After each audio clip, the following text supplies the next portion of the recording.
Spending a year of your life and $150,000 of your own money on an AI Valorant coach is terrifying, because if Training Arc doesn't work, it's not just money I lose, it's my time, it's your trust, and the goodwill of all the people who paid to be early adopters. So in this anniversary, I'm sharing the 4 reasons I've been willing to risk failing and public humiliation to answer the big question: has this all been a waste? Reason number 1, Valorant is hard. Good. Most people think the goal of improvement tools like Training Arc is to make things easier, and that's kind of true.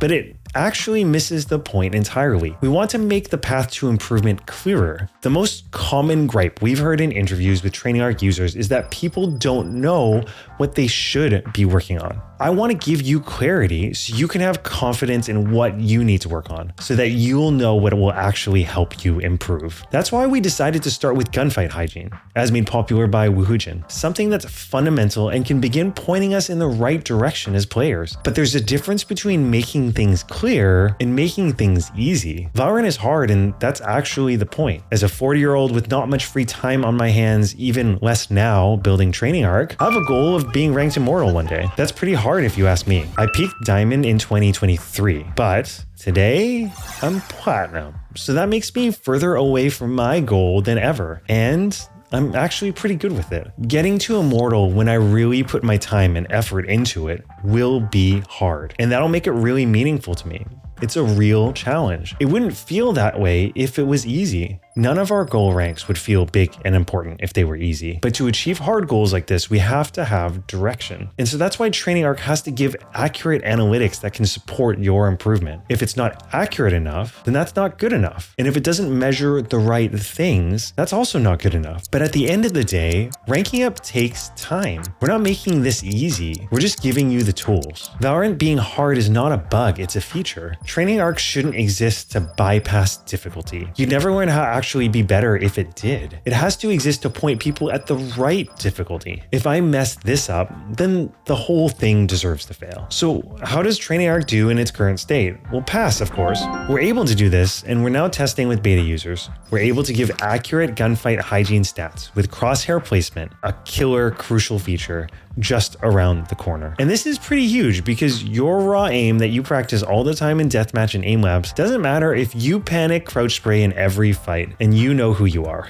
I need this too, guys. But the real question: is gunfight hygiene alone worth all my time and money? Well, there has to be more to it than that to make it worthwhile, right? Well, reason number 2, it's not just a game. At this point, you may be feeling cynical and thinking, come on, Tim, the real reason you made this is the same reason anyone starts a business: to make money. And of course, Training Arc is in that way, just like any other business. It needs to be able to fund itself and pay the people that work on it and charge a reasonable price. But that's the business side. There's a deeper thing to why. For me, it comes to the way I felt most of my life as a gamer. There's this quiet shame a lot of gamers have, especially ones that take the esport they play seriously. Like this thing they love doesn't really count, or it's not useful. We've been told all our lives that it's a waste of time, that we should be doing other things to get real jobs. I've felt that too.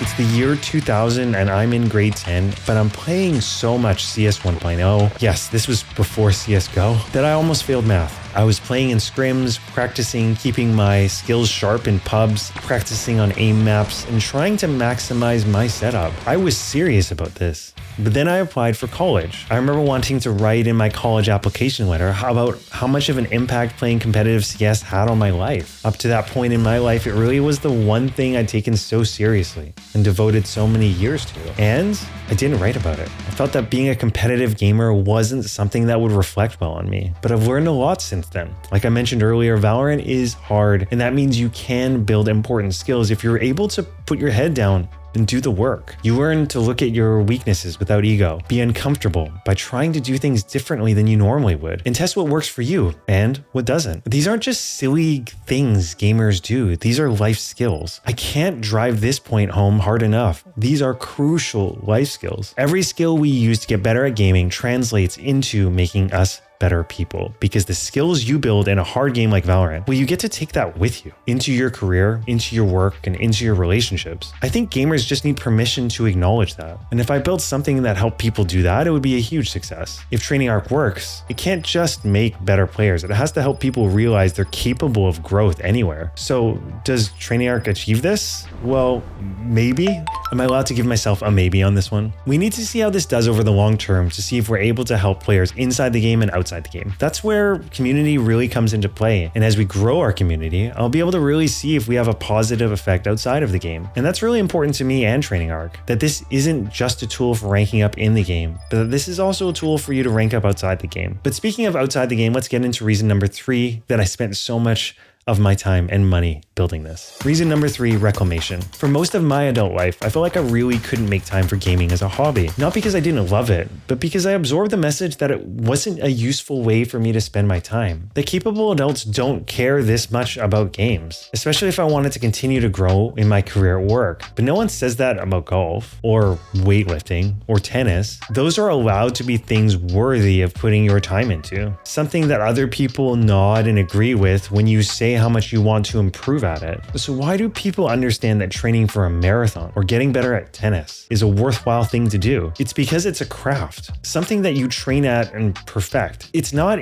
easy, but it's rewarding. But I would argue craft is craft, and Valorant is a craft. Working on Valorant with intention is no different than working on a deadlift or a tennis swing. Training Arc is, in part, a reclaiming, a statement that this thing you care about, that I care about, is valid, and that belief had to be baked into the product itself. So how does Training Arc do here? Well, pass, of course. And if you're willing to sign up for Training Arc and you've made it this far in the video, you also think that there's concrete ways to improve and that it's worth doing. But my final reason for spending a year of my time and over $150,000 of my own money on Training Arc, this thing keeps me up at night. Reason number 4, because this was a chance to actually matter. I realized that I'm incredibly privileged to be able to sink $150,000 of my own money into making something like this. But opportunities like this don't come around often. I've thought for years that I would start a business if I had an idea I really believed in. And this is it. I have a chance to build something for the right reasons, a chance to help the gaming community in a way that lasts. But my biggest fear isn't failing. Businesses and products fail all the time. My biggest fear is letting the people down who want to see Training Arc happen, myself included, and not being able to deliver on its promise. There are people who've been waiting for this. They cared enough to join a waitlist. Thank you to the 719 of you. They're watching videos like this one, hoping it works, that it actually solves the problem they haven't been able to fix yet on their own. If in the end I shipped some AI slop, I wouldn't just disappoint them and myself. I'd confirm the belief that improvement tools are empty promises. And this is what I want people to know. You're not broken, you're not stuck, and growth is possible.